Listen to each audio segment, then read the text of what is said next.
Alright, welcome. So today we have BAKASURA here with us. It should be a very quick video, so let's get right into it. Talking about his abilities first, just a couple points I want you to keep in mind if you're new to the game or you're new to BAKASURA. He has a lot of buffs in his kit that can very easily be overseen, starting with his passive. Each time you kill a target, it could be a minion or a jungle camp or a god, you gain a stack, and each stack giving you 10% attack speed and 10% movement speed, up to 3 stacks, and that is up to 30%. So with that being said, you can have up to 30% attack speed. You don't want to really build more than 3 attack speed items, I would say, because you don't want to make the attack speed bonus on your passive useless. And that is pretty much it. As far as like what abilities you should level up, I don't really know the best bet for like laning. Laning, I'd probably say Butcher Blades, and jungling, maybe Minion. I very well could be wrong. I don't play BAKASURA in Conquest. And that's pretty much it. So if you have some tips on what abilities that you should level up for jungling or solo laning in Conquest, feel free to let me know in the comment section below.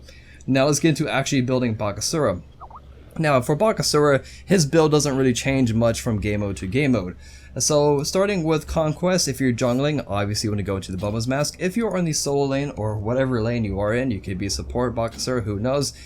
I would recommend going to Throne Dagger. Yes, it no longer has crit. However, I still feel the passive is really strong and it helps BAKASURA clear, because he can only really, he can use his 3 to quickly blend up the minions, or he can eat 1 minion, that's about it. So I'd probably go into that if you're laning. If you don't want to go into Throne Dagger, if you really want to go into actual starter item, maybe Death's Toll. That way you can just better sustain yourself while you're attacking minions, because you're probably going to take some damage back, and this can help just sustain your health. And that's pretty much it. So for now, let's just go into, let's say you're jungling as BAKASURA. Let's go into Bubbles Mask. For other game modes, just kind of ignore this item slot right here. So let's go into actually building him with your boots. Ninja Tabby versus Warrior Tabby is totally up to you. Both I feel are really strong for BAKASURA. You can go either or. Let's just go with Warrior Tabby for now. Next, you definitely want to go into the Haste Fatalis. Now, you can go into Haste Fatalis right after your boots, or you can go into Kins right after your boots and then Haste Fatalis. Regardless, you definitely want to have these two items on you. As core items, I feel would definitely be Haste Fatalis and Kins. The reason why Haste Fatalis lets you stick to your target, which you desperately need to stick to your target, because your entire kit revolves around you just basic attacking your target down.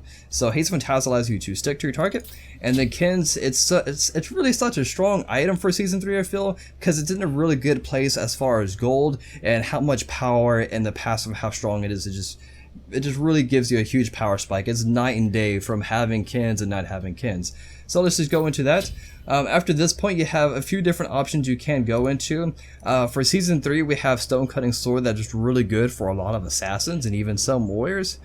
Stone Cutting Sword, it is a little pricey, but it gives you 50 physical power, 10% movement speed, which is perfect for BAKASURA. He could not have enough movement speed, it just helps you stick to your target even better. And the passive allows you to shred physical protections by 10, and then that stacks up to 3 times.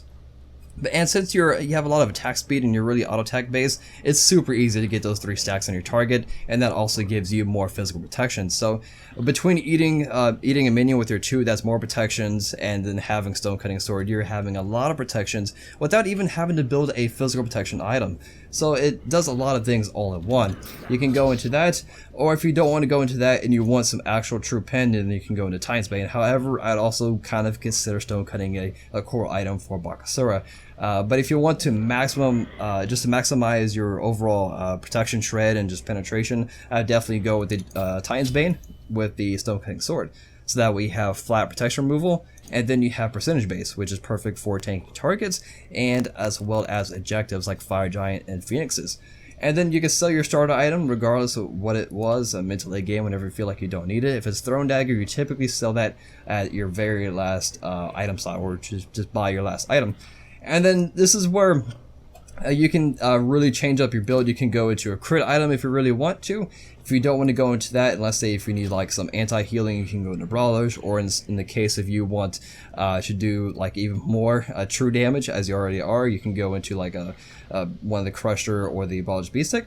If you really feel like you need lifesteal and your 2 is not healing you enough, then you can definitely go into a cheap item called Aussie. It gives you lifesteal, attack speed. The 15 pen, is not too much late game, but you're looking for just the passive and the lifesteal. If you don't want to go into that and you want more lifesteal, I'll probably say go into Soul Eater. As you stack this up, it does give you increased movement speed, which is perfect for BAKASURA, and it gives you a lot of attack speed and physical lifesteal. Would it be too late to build into Dev Gloves? You could go into Blood Forge very well if you want a lot more power. You can go into that. And last item I would say would probably be the oboe, kind of almost working like a thrown dagger, so in case if you need to split push or whatever the case may be, this can definitely help you clear multiple minions really fast. And this also makes you super scary when you have plus 40% attack speed, because with this you have just enough attack speed where your passive is still useful, you're not hitting the cap, and then of course this allows more spread damage in team fights, so you can go into that. If you're getting slowed a lot, then you definitely go into the Winged Blade, giving you health, and the passive, if it makes you immune to slow once you get hit it, and increases your movement speed. And it gives movement speed as a base stat and attack speed. It's an overall really strong item. And that's pretty much it. These are the core items I would say would be Haste Ventalis, Kins, and Stow Cutting for me. And going into relics, you can go into multiple relics. Purification is pretty useful if you don't want to use your ultimate to be CC immune. And you can also go into Sprint if you really need to chase down your target. It really depends on what you need and what your team needs. And that is pretty much it.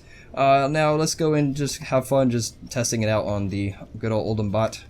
Go ahead and use my 3. As you can see, the attack speed is ridiculous, and you're just blending people away. Fun time. So that's going to wrap it up for the build video. Hopefully it was helpful, and I'll see you guys next time. Peace.